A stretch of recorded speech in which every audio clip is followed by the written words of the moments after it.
Hi friends, కాయ పెట్టుకోవడానికి ముందుగా కొంచెం అంత పసుపు వేసుకోవాలి.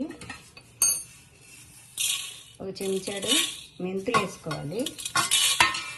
ఆ తర్వాత ఈ గ్లాస్తో 1.5 గ్లాసు ఆవపొడి, 4 కాయలకి కొలత చెప్తున్నాను. కారము ఈ కప్పుడు అంటే గ్లాసులో సగానికి, గ్లాస్ నిండా కారము, గ్లాసున్నర, ఒక గ్లాసుకి 3/4 గ్లాసు కారం. తర్వాత సాల్ట్, అదే ఉప్పు అన్నమాట. ఉప్పు ఈ గ్లాసు సగానికి వేసుకోవాలి. సరిపోతే తర్వాత 3వ రోజు కలుపుకున్నప్పుడు చూసుకొని కలుపుకోవచ్చు. ఒక గ్లాసు ఇవన్నీ సమానంగా కలుపుకొని వేసి నూనె వేసుకొని కొంచెంగా మొత్తం అంతా కలిసేటట్టు కలుపుకోవాలి. కొంచెం వేయాలి, ఎక్కువ అయిపోదు నూనె. తర్వాత ఇక కాయ ఇలా 4 భాగాలుగా చేసుకొని దీంట్లో ఉన్న జీడి అది పొరలు ఉంటాయి తీసేసుకోవాలి. చాకుతో పెట్టి లోపల తీసుకుంటే నీట్గా వచ్చేస్తుంది. మొత్తం ఏమి ఉండకూడదు. ఇట్లా తీసుకుని దీన్ని వంకాయ కూరుకుంటాం కదా, అట్లా కాయ తీసుకొని కూరుకోవాలి. కారం మంచిగా గట్టిగా కూరాలి అన్నమాట, లోపలికి వెళ్ళేటట్టు. ఇట్లా తీసుకుంటూ ఇట్లా కూరాలి.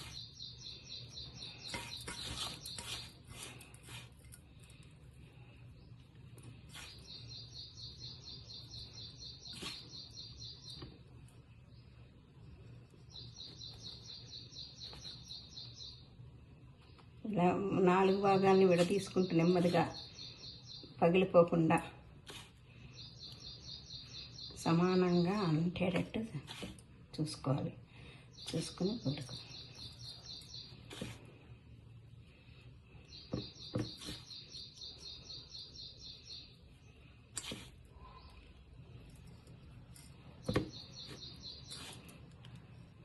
ముందు కాయలో కొంచెం నూనె వేసుకుంటే ముక్క గట్టిదనం వస్తుంది.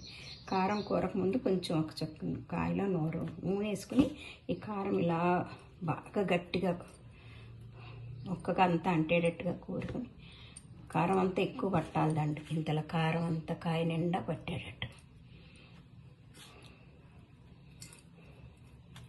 నేను రెడీ చేసుకున్న కాయలు చూపిస్తాను. ఇట్లా అన్నమాట. మొత్తం ఇలా కూరాలి.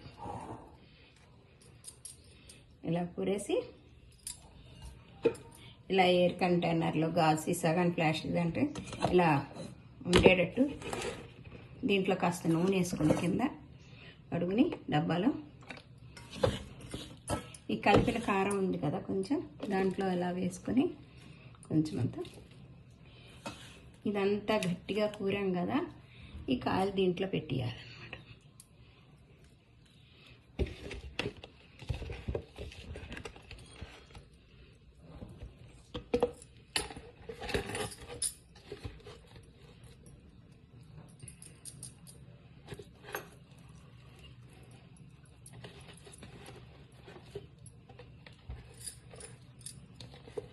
పైనుంచి మళ్ళీ కారం వేసేసుకోవాలి డబ్బాలో.